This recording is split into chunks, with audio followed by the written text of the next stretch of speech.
Thank you for that introduction, Leslie, and welcome back everyone to today's final session of the day on exploring the complex interplay between the impact of post-pandemic UK and global economic recovery, what Brexit means for future investment strategies and what the likely investment themes of the future will be. My name is David Smith, Economics Editor of the Sunday Times, and I'm delighted to be joined by Netwealth's Chief Economic Strategist, Gerard Lyons. With over 30 years' experience as an economic strategist, Gerard is responsible for Netwealth's macroeconomic outlook and strategy and is a key member of the investment committee. Gerard is also an independent non-executive at the Bank of China, a senior fellow at the think tank Policy Exchange, and on the advisory board for the Grantham Institute, Climate Change and Environment. Gerard, welcome.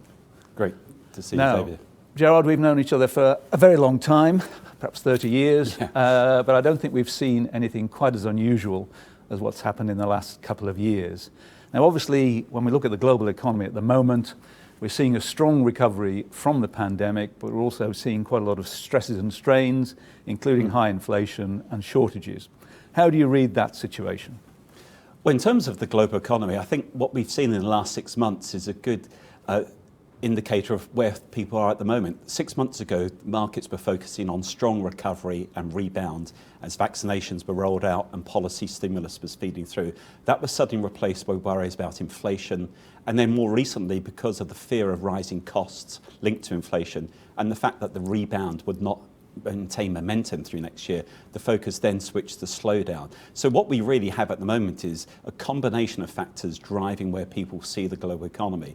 In terms of the UK, we're more at the positive end, but in contrast, for instance, China's currently in the growth recession. But this is against the backdrop where we've been hit by two shocks, as you touched on, two shocks in the last decade. The global financial crisis, from which I don't think we've fully recovered, and now the pandemic. So when one looks globally, public debt levels are now at an all-time high, and central bank monetary policy is both unconventional and unlimited. So therefore, in that respect, it's no surprise that economies are benefiting from policy, but also the big worry near term is to the extent to which inflation will start to feed through. So there are still some very strong longer term positives, but some great uncertainties very near term.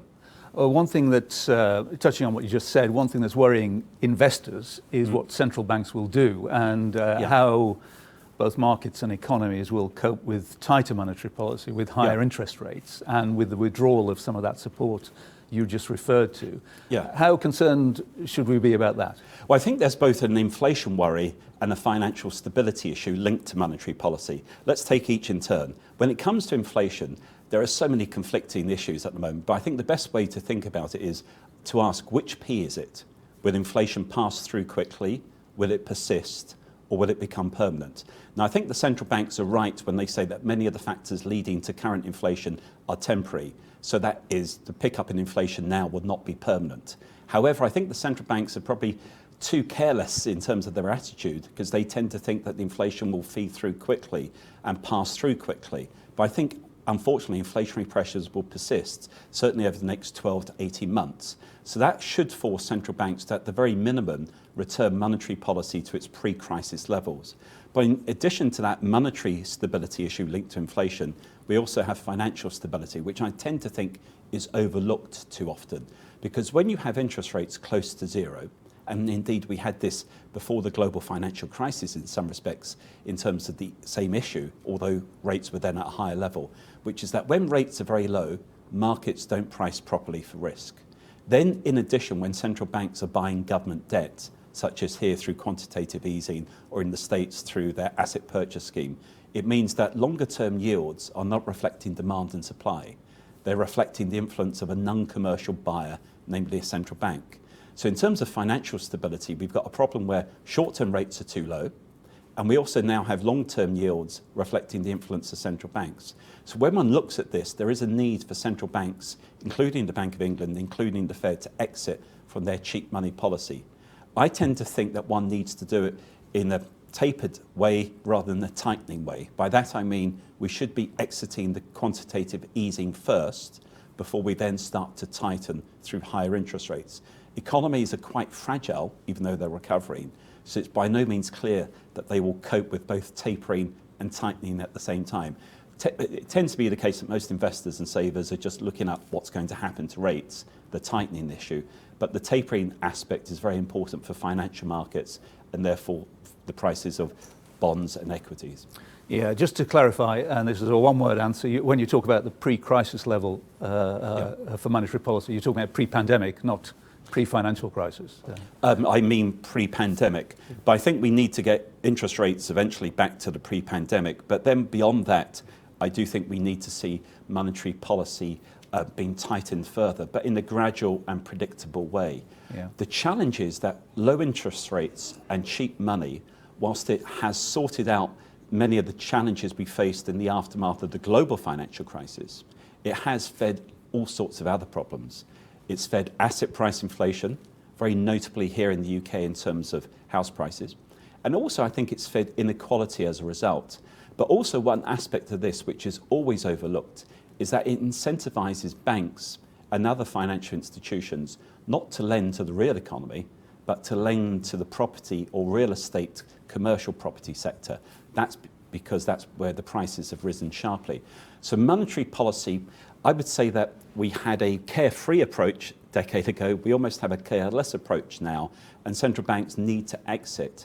But coming back to your question, one needs to do it in phases, pre-pandemic, pre-financial crisis eventually. Yeah. Now, I'm sensing that what you think is that these strains, including the inflation, including the shortages, will pass over the next 12 to 18 months. And that brings in, I think, some of your longer term themes about the global economy, on which I think you're quite optimistic. How would you describe those? Yeah, well, there are two longer term drivers that were very evident before the pandemic. One was the shift in the balance of economic power to the Indo-Pacific, which is from India in the west to America in the east. So it's almost trans-Pacific, whereas after the Second World War, it was almost transatlantic in terms of growth.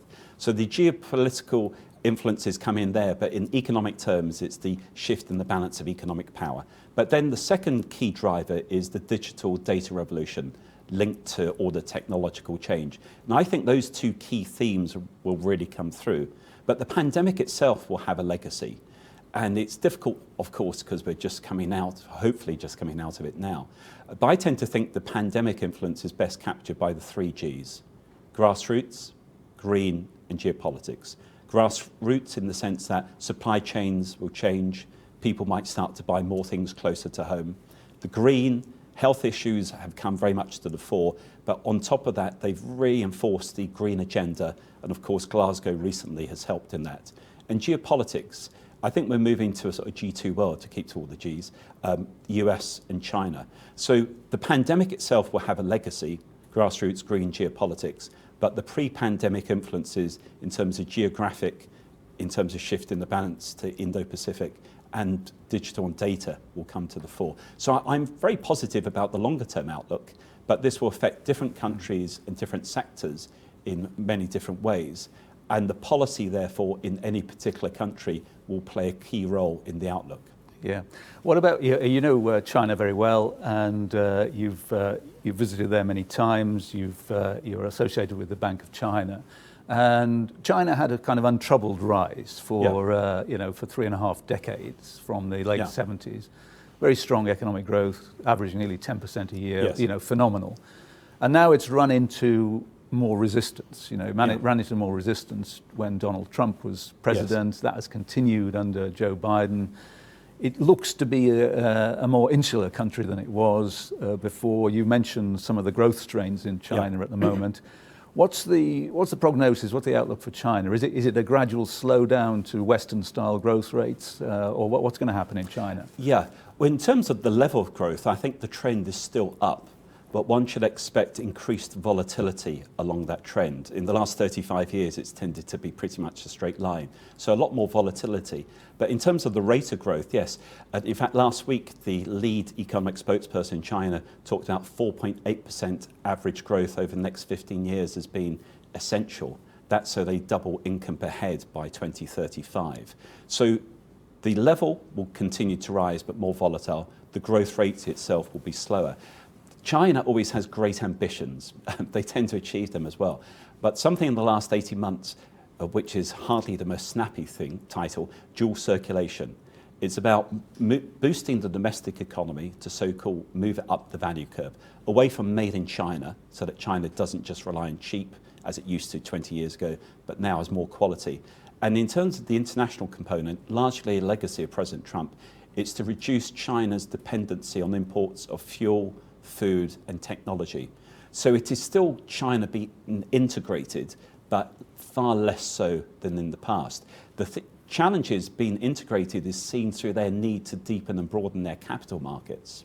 And that means international investors will still be looking to put money into China. But how this plays out is, I think, partly influenced not just by the economics, but by the politics as well. Yeah, and in terms of the digital revolution, in terms of technology, and into that you might put AI and things like that. I mean, the West, and I suppose specifically the UK, has had a problem with productivity since the financial crisis. And that is obviously important. You know, everybody knows the famous Paul Krugman quote that you know, productivity isn't everything, but in the long run, it's almost everything. Is technology going to come to the rescue? You know, it's not so long ago that people were worried about the impact of AI on employment, that lots of jobs would be destroyed. I mean, that's not something that bothered me particularly, or that I thought, but people were talking about that. Now we've got labour shortages, and we've still got weak productivity. Are you optimistic in that sense? Well, yes, I am. But the challenge I find is that too often people assume productivity, or technology, shall we say more particularly, technology will provide the solution to everything. Technology naturally plays an important role, but it's not a substitute for other aspects of particularly economic policy. If one looks at the UK, for instance, I would say that we need to have a three-arrowed pro-growth strategy. One is monetary and financial stability, alluding back to some of the issues we talked on before. Second aspect, not necessarily in order of importance, second aspect is credible fiscal policy to reduce the debt to GDP ratio over time. But the third aspect, which is linked into your question, I think, is the whole supply side agenda. Technology plays a part there, but really we need to have all the I's aligned. Investment, innovation, and I think that's linked to technology. Infrastructure spending, linked to levelling up, I might say, but incentives, lower taxes, and sensible regulation. And then out of that, inequality will tend to fall as well as growth pick up. But coming back to technology, vitally important, but it can't be the answer to everything by itself. Yeah, and there's a view around, I think, associated with the American economist Robert Gordon, that you know, the technology we've had over the past 20 years or so has been great for you and me. You know, we're able to have smartphones and everything, but maybe has not been great for productivity in the way that, you know, lesser technologies, if you like washing machines, were beneficial because they brought women into the workforce and things like that, and made a big difference to economic performance. But you don't agree with that? You think there is still potential? I did a lot of work on this a few years ago, but it is linked to, coming back to your question, on the AI side, and artificial intelligence can move us sort of one step forward. And this is also linked into the green agenda as well. But yes, there's no doubt that we've seen big gains in day-to-day usage. But if one just looks at mobile technology itself in the last 20 years, that's come on leaps and bounds, and that's impacted everyone's life in some way, shape or form. But it's very relevant for the UK, but it's very relevant for Western Europe. The slow growth region of the world economy is Western Europe, and therefore raising trend growth is vitally important. And here in the United Kingdom, two out of 5 people work in low-paid, low-skilled, low productive jobs. Now, there will always be people working in some low wage, low skilled, low productive jobs, and one needs to safeguard them. But we need to have a greater proportion of the economy driven by high productivity. But the question is, which comes first? Recently, the Prime Minister talked about higher wages, great thing to aspire for. But as you know, we, as economists, we tend to think investment productivity leads and the wages follow. Yeah, on two of your G's, grassroots and green. You know, grassroots. It's you know, it's a great idea, but you know, doesn't it? You know, one of the things that we associated with economic growth over the past 30 or 40 years was globalisation. Is this a deglobalisation you're talking about? You know, as we bring more things closer to home, and doesn't that reduce efficiency? You know, if we're doing that. Yeah, if it's just the case of deglobalising and doing nothing else, then the answer is yes.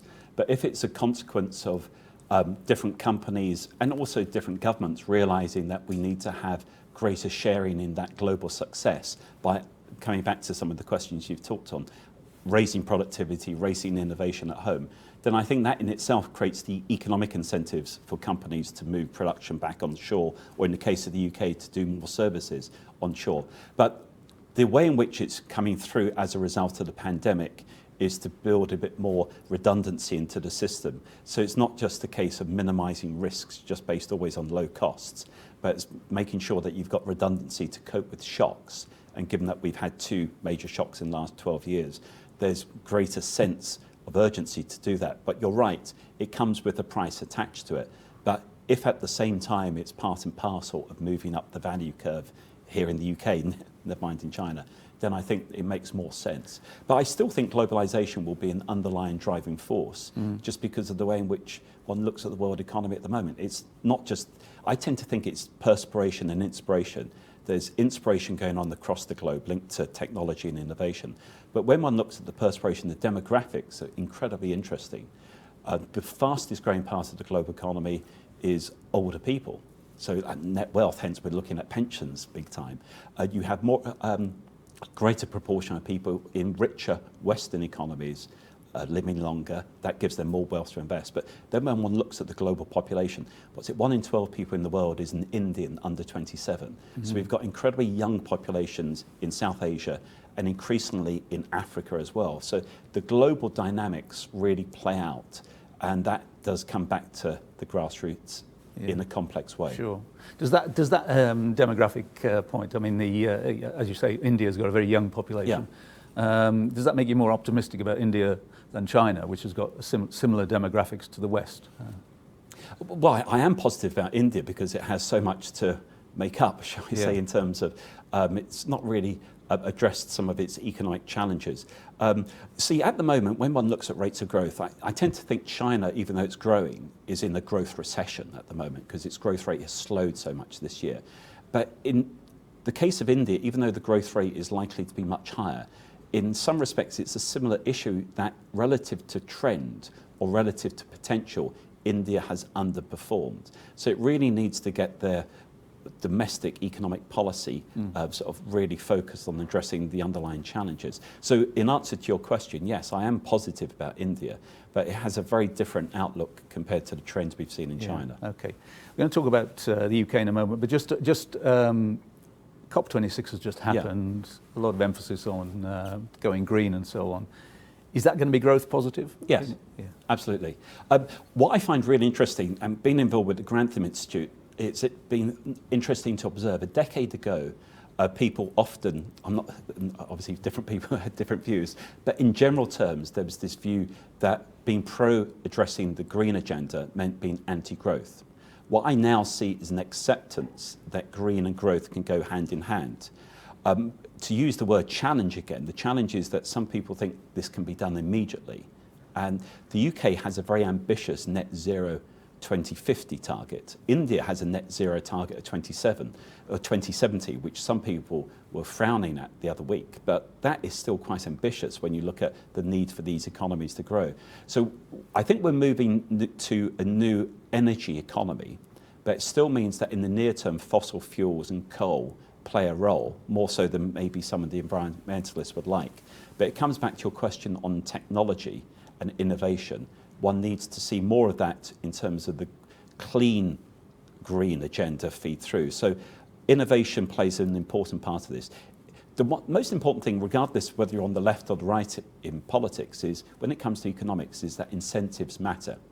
And the incentives linked to the green economy need to not be anti-growth or push through excessive tax increases. It's got to be gradual and phased in. So I do think green and growth go hand in hand. And expectations ahead of Glasgow were probably too high, but I think there was lots of positives out of it. Yeah.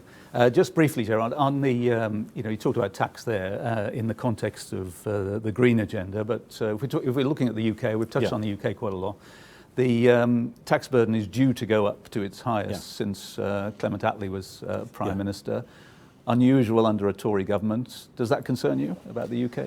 Well, yes, but 2016 to 2019 we had a political crisis. 2019 to now we've had the pandemic. One would hope that we will now start to see a more credible, longer-term vision for the UK economy. The comparison I think that's very important is the post-Second World War. Then debt to GDP was 260%. Now debt to GDP is around 95%. After the Second World War, obviously it was high for a valid reason. We reduced the deficit through a pro-growth agenda. Nominal GDP was higher. I think the important thing is to go for stronger growth and to actually have a pro-growth agenda linked to those three arrows I touched on earlier. Higher taxes and increasing regulations are not constructive to that. So I think in the next 6 months, the challenge for the UK is that we face a cost of living crisis.